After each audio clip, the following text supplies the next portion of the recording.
Good morning Pilipinas, 5:26 at kasama niyo po ang Panahon TV ngayong Lunes ng umaga. Ngayon naman silipin na natin ang lagay ng panahon sa iba't ibang bahagi ng Asya. Unahin po natin sa Taipei, mataas pong temperatura. Meron tayong 25 to 32 degrees Celsius. Pinakamababa naman po sa Beijing, China, meron tayong 17 to 28 degrees Celsius. Sa Bangkok, Thailand, mataas pong temperatura. Meron tayong 26 to 32 degrees Celsius. Pinakamababa naman po sa Singapore. Meron tayong 24 to 30 degrees Celsius. Sa Ho Chi Minh, Vietnam, mataas po ang temperatura. Meron tayong 24 to 33 degrees Celsius. Pinakamababa naman po sa Rangoon, Myanmar. Meron po tayong 24 to 30 degrees Celsius. At ngayon naman po silipin na natin ang mga naitala nating maximum and minimum temperature. Ang ating minimum temperature, 24.2 degrees Celsius. Naitala po natin yan ng 5:50 a.m. Ang maximum naman po natin ay 32.8 degrees Celsius. Naitala po natin yan ng 1:00 ng hapon. Para naman sa ating relative humidity, ang ating minimum ay 68%. Naitala po yan ng 1 p.m. Ang maximum naman po natin ay 98%. Naitala po yan ng 5:50 a.m. At ngayon naman mga kababayan, tunghayan po ang aming mga paalala nang sa gayon ay makaiwas po tayong namatamaan ng kidlat. Panoorin po ang laging handa.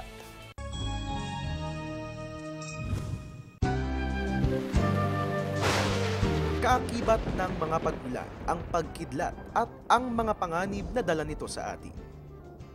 Para makaiwas sa disgrasya na hatid ng kidlat, lumayo sa mga konduktor ng kuryente katulad ng tubig, metal structures at electric at telephone lines.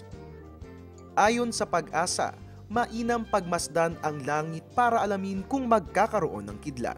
Kapag namataan ang tinatawag na cumulonimbus clouds, pinapayong huwag nang lumabas ng bahay dahil ang mga ulap na ito dala-dala ang malakas na hangin, ulan, pagkidlat at pagkulog.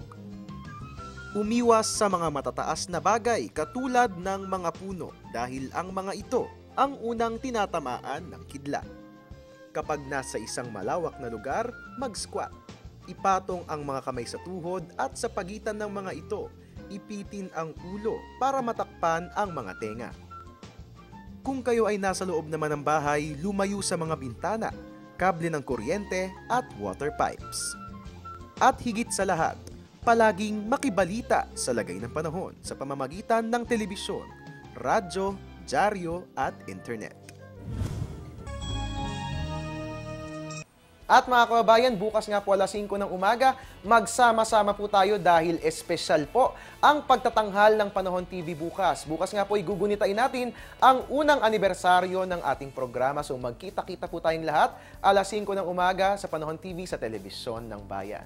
At mga kababayan, matatagpuan nyo po online ang Panahon TV sa www.panahon.tv. Pwede mag-send na inyong mga katanungan at litrato ng lagay ng panahon sa inyong lugar sa ating Facebook page. Pwede nyo rin po kami i-follow sa Twitter at Panahon TV. Dahil pagdating sa weather updates, sa TV man o sa internet, dito sa Panahon TV, tunay na walang pinipiling panahon ang pagbibigay impormasyon. Umulan o umaraw man, nakasama nyo po ang inyong weatherman. I'm the man, Harry Bayona, nagpapaalalang tiwala lang. May tamang panahon ang bawat pagkakataon at dahil nga po may low pressure area na naman sa ating bansa at magiging maulap at maulan, ang aming paalala, magdala ng payong para sa gayon ay hindi tayo magkasakit saan man ang ating punta. Magandang umaga.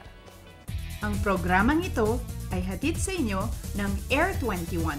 Sagot ko, padala mo.